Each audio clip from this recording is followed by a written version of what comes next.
Welcome to Juliana's Kitchen. Today we're going to give a Christmas classic and easy, elegant upgrade. And I'll share some tips I learned from an old Scottish lady friend on how to make amazing shortbread. It is true in cookery and baking that there are some rules you need to abide by in order to meet with success. But the joy of cooking comes from coloring outside the lines.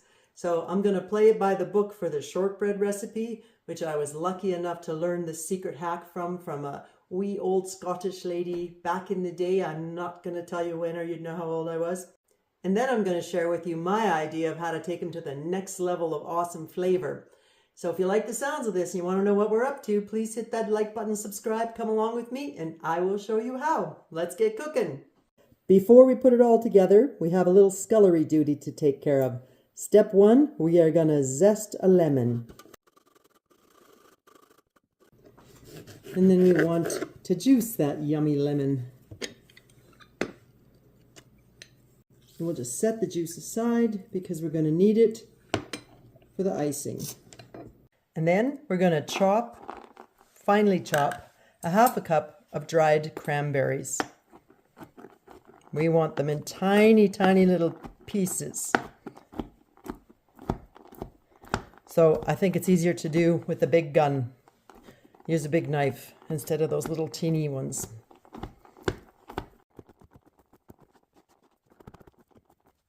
I know some of you out there are going, cranberries and lemon, that's not new. And you're right, it's not. But this next ingredient is awesome and it takes it to the next level. And it is apricots.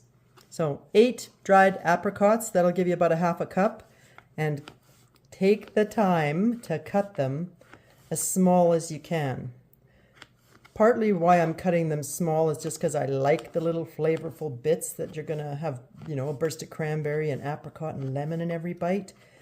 But the other reason is if we're going to use cookie cutters, these can be a little ornery with the cookie cutters and you have to press harder. But that's okay. I know you're strong and we can do it. Apricot just adds a level of sophistication to the shortbread. I think so anyways. I mean, just by itself, it would be okay. But with cranberry and lemon, wait till you try these. There we go. Let's get to the dough.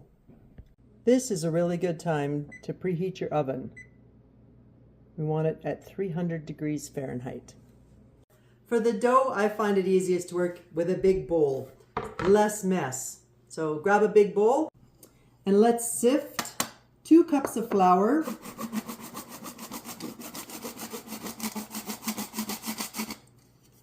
1 cup of icing sugar,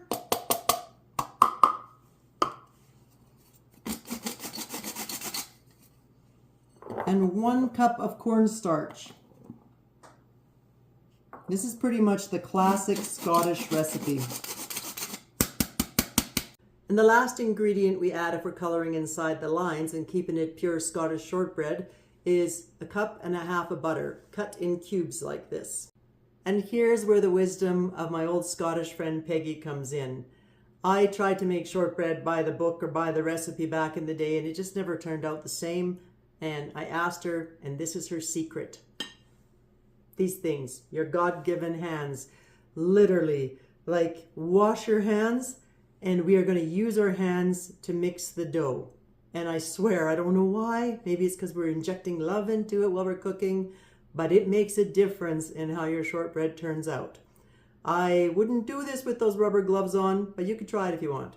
Before I get into it here, I'm going to add my little bonus ingredient and put the zest of that lemon in there. Along with the chopped up cranberries. You can see how fine that they are chopped up. Just makes it easier to get through the cookie cutters. And let's add that apricot.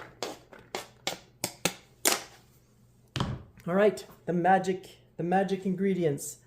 You just start coating the dough and giving it a little squish. And if I didn't already say it, of course you wash your hands before you do this. And I have no idea why, but it does feel really satisfying. Cornstarch just has a very delicate feel on your hand. It's different than flour.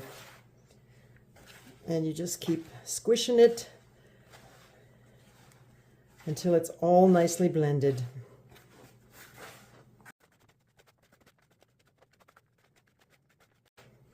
I kind of think it has something to do with the heat of your hands starts to softly melt the butter, just enough to stick the dough all together nicely. And you can't get that heat from a hand mixer or a spoon. But do you see, the more I'm blending it, it's starting to absorb all the flour and start to resemble a lovely shortbread dough. When it gets closer to the end like this, I tend to just use one hand so I can hold the bowl and start to work it into a ball.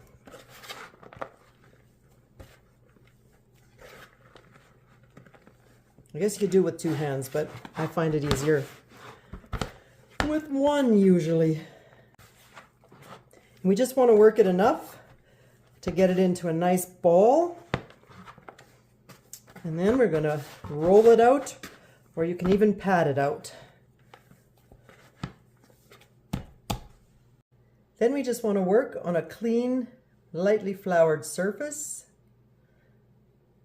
And remember I said you could roll it out or pat it out,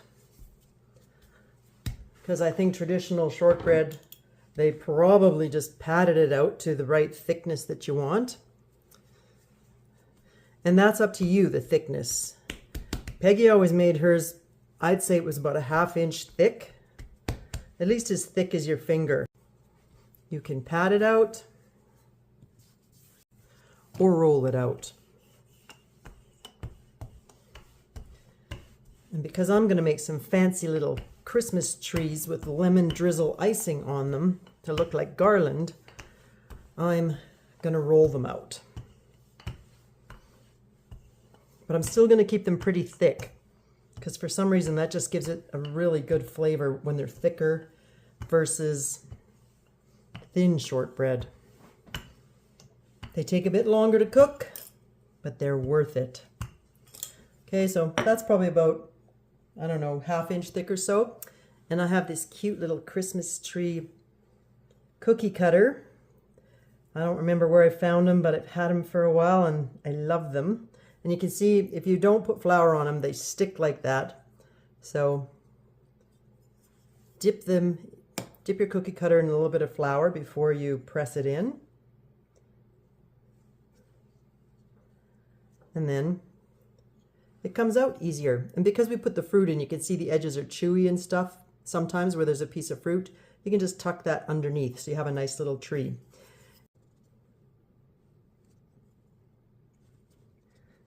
If you don't have a cute little Christmas tree cookie cutter and you want another cheat, you can actually just cut a strip, whatever length of size you want for trees. So I'm making these just a little bit bigger. Get this out of the way. In fact, I might just move everything out of the way so I can show you better. And then you can just cut them into little triangle trees. This is awfully much faster too.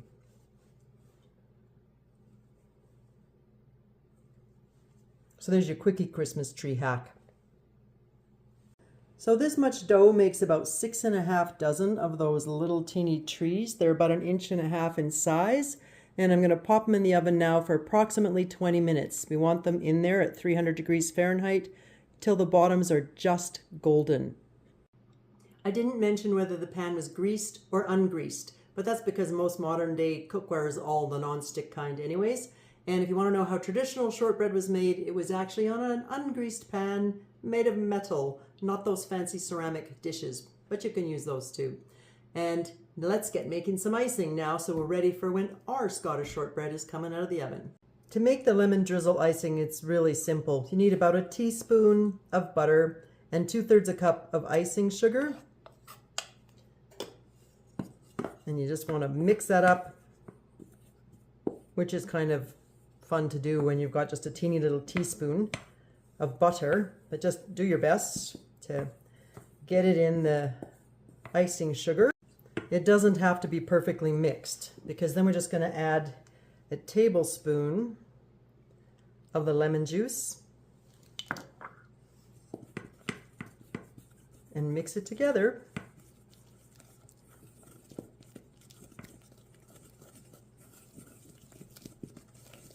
Until it's nicely blended. And we don't want a super thick icing because we are doing this kind of like a drizzle. Still going in a bag, we're still going to squeeze it, but you can see the consistency is quite drippy still, which is exactly what we want. So now I'm not even going to use a piping bag. If you have one and you want to, you can, but I like to save those for the fancy decorating adventures. So I'm just going to use a Ziploc sandwich baggie, and we will load it into the corner, and we won't snip the tip off until those cookies are out of the oven. It's very runny icing, and it will leak out if we put it in the tip too soon. In fact, I wouldn't try to put too much in the bag at once. Scoop some up like that and catch all the drips, and then into the bag. Use against your hand like that to get all the icing in the bag. As soon as you have it loaded, we'll be ready to decorate cookies. All right, our cookies are baked. They turned out lovely, and the pan is obviously cool. I let them cool in the pan here, and I just want you to see they're just nice and lightly toasted on the bottoms. And I am going to ice these right in the pan. So we get our bag of icing and zip it shut. Make sure it's zipped shut and squeeze all that icing to the tip. And then I just kind of roll it, fold it, so it works like a piping bag, little baby piping bag. But don't snip it till you're ready to roll, because it's very runny and you need to work quickly, have them all ready, and just start going, have a party, and they'll all be decorated crazy fun. So here we go. I'm going to snip that tip off.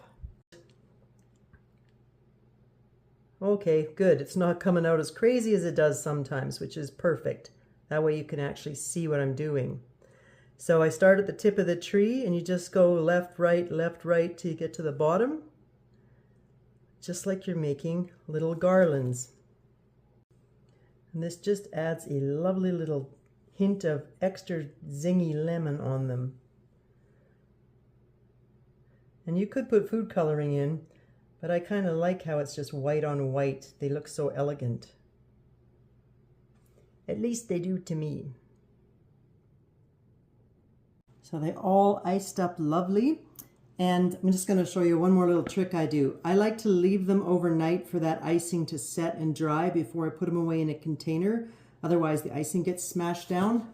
So if you have them in a cookie pan, you just take its sister cookie pan, another cookie pan, and cover it like that. And you can leave it overnight, and then the cat won't get into it while you're sleeping.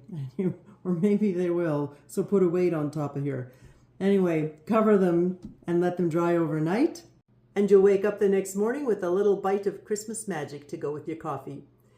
If you enjoyed baking with me, I'll see you on the next video. Thank you so much for stopping at Juliana's Kitchen. Have an awesome day and happy Christmas baking.